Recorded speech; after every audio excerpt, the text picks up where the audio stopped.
So my name's Ian Connors. I own my own business. I run a business doing sales and leadership training and development and business development. And I had a friend introduce me to the Lost Horizons website and told me, "Hey, you really should get this book. Read it. I don't want to tell you too much because you really need to get the whole picture." I said, "All right, cool." So I bought the book, read it in about a week, was blown away, and was like, "Is this?" Called my friend back, was like, "Is this for real?" He's like, "Wait, you actually read the book?" And I said, "Yeah, of course I did. You told me I should read it, so I read it." He's like, "Wow, man, I've told like 20 people, and you're the first person that's actually read it." I was like, I was almost blown away at that as I was by the whole book. It's so fascinating to me how people will hear something that could be amazing for them in one way or another, and then they're just afraid to pursue it. And what's the worst that happens if you read a book and get some information? You know, Nazis burned books for a reason. It's because information and free thinking in some respects is dangerous to the establishment, but that's the only way. I mean, that's the foundation this country was built on, was free thinking. I want to share a little story. A couple of months ago, I got a ticket. I was driving up to a military base where I occasionally work. I reached for my phone to pull my access pass, out of a little pocket I had in my phone.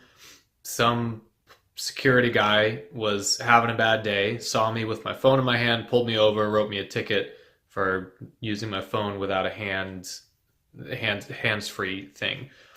It was like 7:30 in the morning. I wasn't really awake yet. I didn't know what was going on. I just said, I don't know, sure, okay. Took the ticket, asked for a court date, as I always do whenever I get any kind of a ticket, because sometimes you never know, even if you are wrong. You just show up, and half the time the officer doesn't show up, and you're free and clear.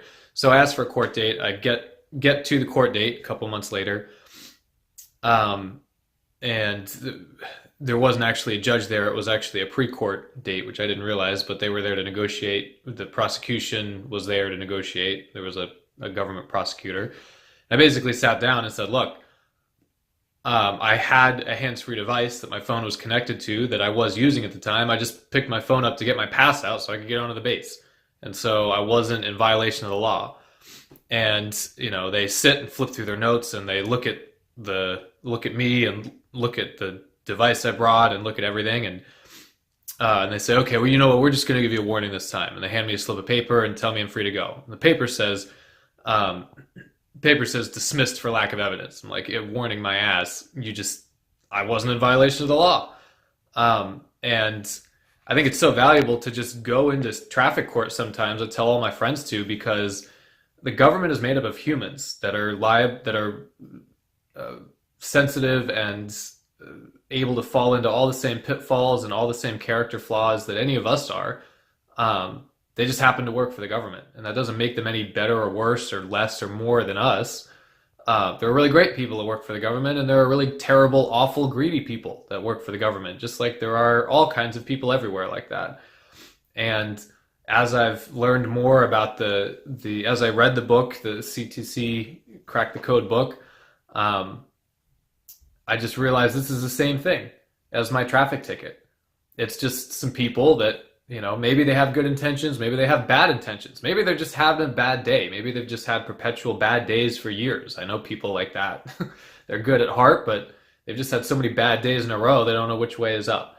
And I'm in the process of submitting my educated returns. I have a dear friend of mine that I work with that was able to get 5 years of just non-filing penalties, and about $100,000 in tax liability was forgiven. And he framed the letter that he got, and I'm certainly going to send an update to this video as soon as I get my refunds and everything back.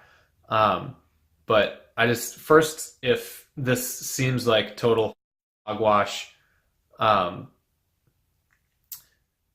it's not. And the more you read it, the more there's really only one conclusion you can draw.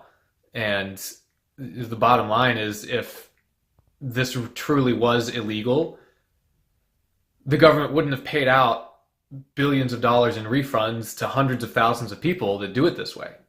That's the bottom line. The whole reason our country was founded to begin with was because we didn't want the government taxing part of our income. That was literally the whole reason this country was founded, the reason the revolution happened to begin with. The Boston Tea Party wasn't about tea, it was about taxes. And so, if some part of you is still worried about, should I do this, should I whatever, like, you can honor that part, but don't let it make your decision for you. Just talk to whoever you need to know that this is the right thing to do.